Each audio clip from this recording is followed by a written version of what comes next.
morning, my homies. We woke up to some nasty weather. It's been like dripping, raining, thundering. It's crap. But what's supposed to happen, you can see I got a bunch of crankbaits out. I'm rigging up Carolina rigs and stuff like that with my little monster baskets. It's supposed to get nice. So Quentin's behind the camera, Water Wonders Media, my buddy. Quentin, are you down with, if it clears up a little, taking the good camera out there and maybe trying to go shoot something? Dude, we gotta catch some fish, man. So what we're gonna do, because Quentin's got a fancy camera, I don't want to put it in jeopardy. We're in kind of like early ledge season, dude. Offshore fish are swimming around deep. They're active. I got crankbaits, I got spoons, I got the Carolina rig to follow up. I got football jigs, you know, the whole gamut, dude. All those offshore tools. So we're gonna drag it out. It's cloudy, it's low pressure, they're running a bunch of current. It should be pretty good. So we're gonna go try find them and stay dry in the process. So hit that like and subscribe button. Come on out with us.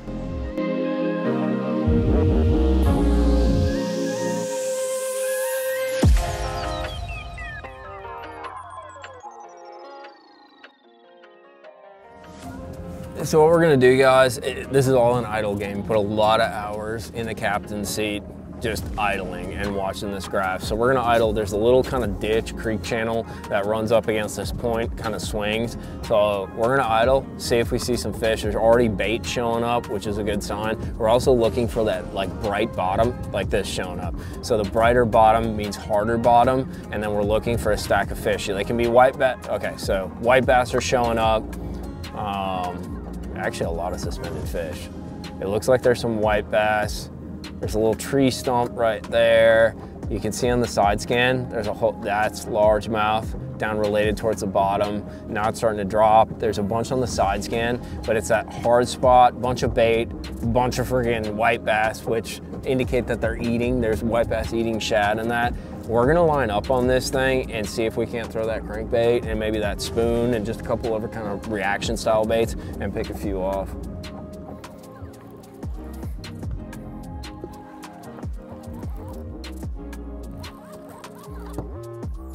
Yeah, that's a good one, dude. Got out the old chartreuse crank and actually just lost a crankbait. I think she's only got one hook though, but she's a pretty good one. Oh God, stay out from another boat. Oh dear. Boys, don't do this at home, trust me. All right. That was close. That was close. So switched up crankbaits because I freaking lost it, dude. I lost my little dredger and I got out the little 6 cents. It's a pretty good one, dude. We're gonna throw her on the scale real quick and see what kind of a limit we can build up today. She ain't a great big one, but we're gonna throw her on the scale and see what we can put together. It's a beautiful freaking, that's how you grab them too, by the tail, boys. That's the way it works, but it's a solid, dude. That's just a beautiful Guntersville fish. Probably comes in 2.5 or so. Let's take a look. So I am always wrong on this lake. That fish is 308, dude. It's so deceptive. These river fish are so strong. They're built like the smallmouth up north, dude. So let's get her back real quick. I'm gonna drop her in right here. This is a beautiful 3-pounder. You can see the tail still even a little bit red from spawning. So let's get her back to where she belongs.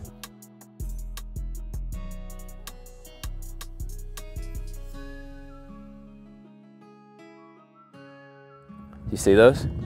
Those are all freaking bass, dude.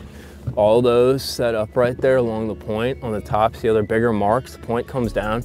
They're on the surface just waiting, dude. And I'm panning right now. They're all over. I don't want to lose my spot, so I'm gonna hit spot lock. But they're basically, there's all these white bass out here. There's all this bait just roaming around and they're corralling it or they're letting the current swish them around the point. And to be honest, that's the most spotted bass setup I've ever, dude, one just went. Oh, I'm short. One just went.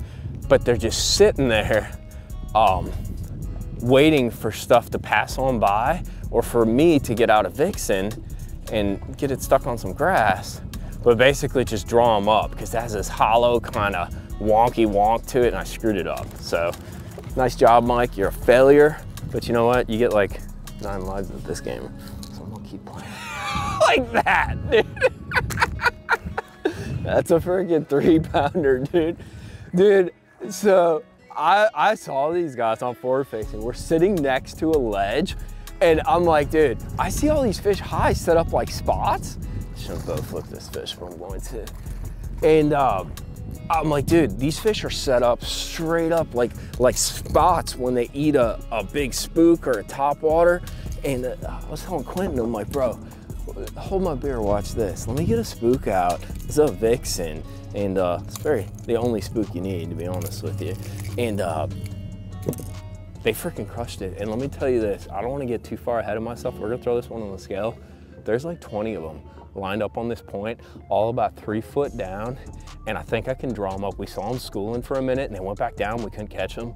But I think that spook, that doing, can draw them up, dude. So let's get back after it. When you're doing this and you see them kind of right below, I'm actually not gonna work super fast because I'm calling them up from like 4 or 5 foot down and the water's a little stained.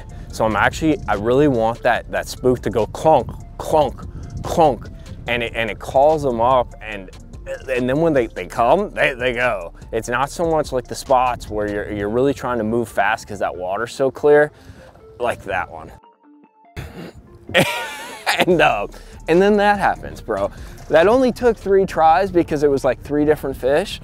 But yeah, that's not as big, but that's still, we're gonna put that one on the scale, and we're gonna turn it into a limit fish. Bro, look how he crossed his face on that, the poor guy. Don't wanna get him too shenangle baggled, so we gotta get him unhooked because there's also 20 more fish that we need to accommodate with a vixen in their mouth. Right there, but we're putting her in the well because we gotta make another cast. We might even let Quentin cast on this. Probably not though.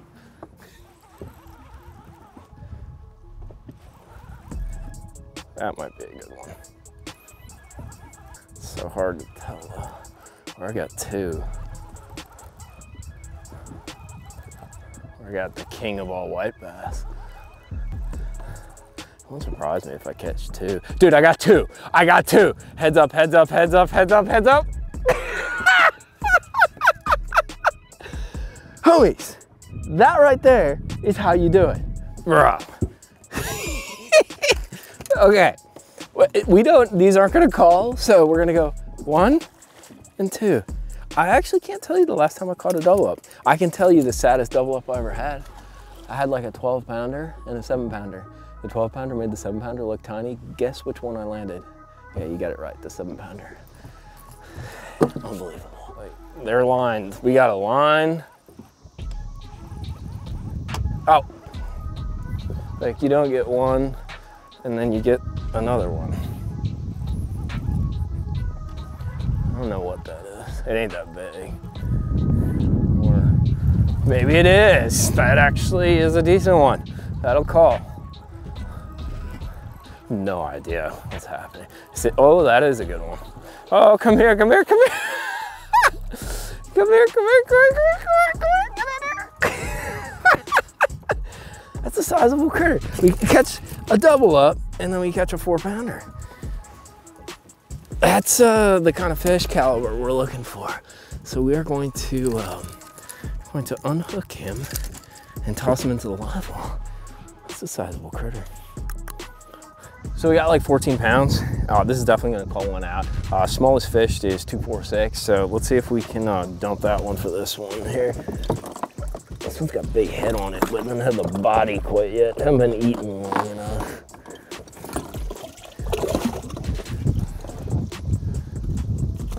Bro, it's angry enough. Hell yeah, I'll give us a little bit. It's gonna be 310. So we're gonna lock that one in and drop out that 246 and we'll gain a ½ pound. It'll put us at 14.5, almost 15. So look how girthy and beautiful these guys are. Like that's what you come to Guntersville for. We're gonna get her released and go try to catch a giant. What I should do is fire out along this line. Just see if speak of the devil. That's a freaking seemingly good one. Or I got 2 again. I also have a problem because it's running behind the boat. Oh dear. I might have 2 again. No, I got a great freaking big one. That's gonna help a lot. Made an errant cast. See if I can do the old Timmy Horton. Got you. That's a sizable specimen right there. When you need two hands, guys, it's a two-handed grab. Your old man always told you use two hands with the glove. You gotta use two hands with the fish, bro. That one's going in the live well because that's a certified 4-pounder. But this one's definitely gonna help the cause.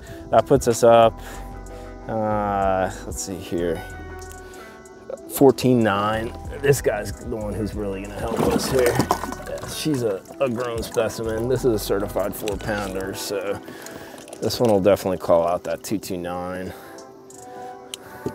See how close I am with my accuracy. Yeah, it's a 4 1/4. So that'll call out that 229. That's gonna bump us up beautifully to 17 pounds, 16.88. So we're on our way to exactly where we wanna be. You just keep grinding on them. Sometimes you wanna hop ledges. We're sticking with this because there's just so many fish. Let me get her back real quick.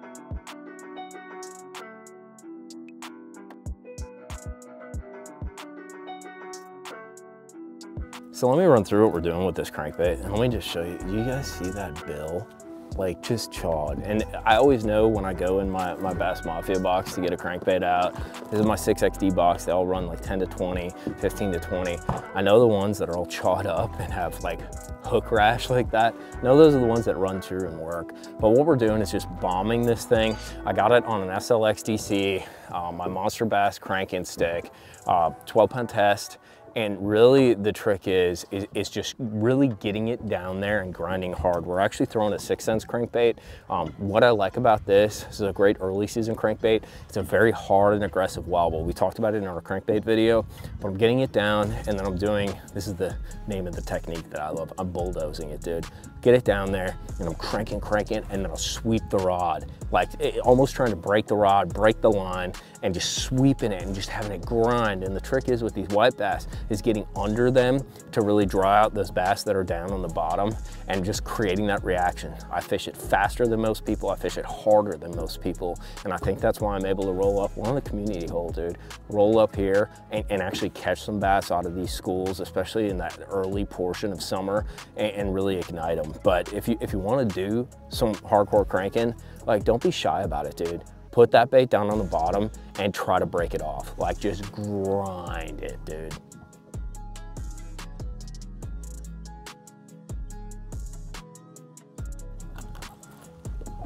That's a good one. Oh, now he's giving up. He did not pull off on me. Oh, maybe he ain't as big as I thought. He's running sideways. Gonna come up. You gonna do that head wobble in my, whoa, he got a lot bigger. Bro, don't put the crankbait down, balls. Flipping and the plug, that's where we came from. Don't neglect your roots, bro. That's gonna call one out because I think that's a certified Guntersville 4-pounder. We had to dump a 308.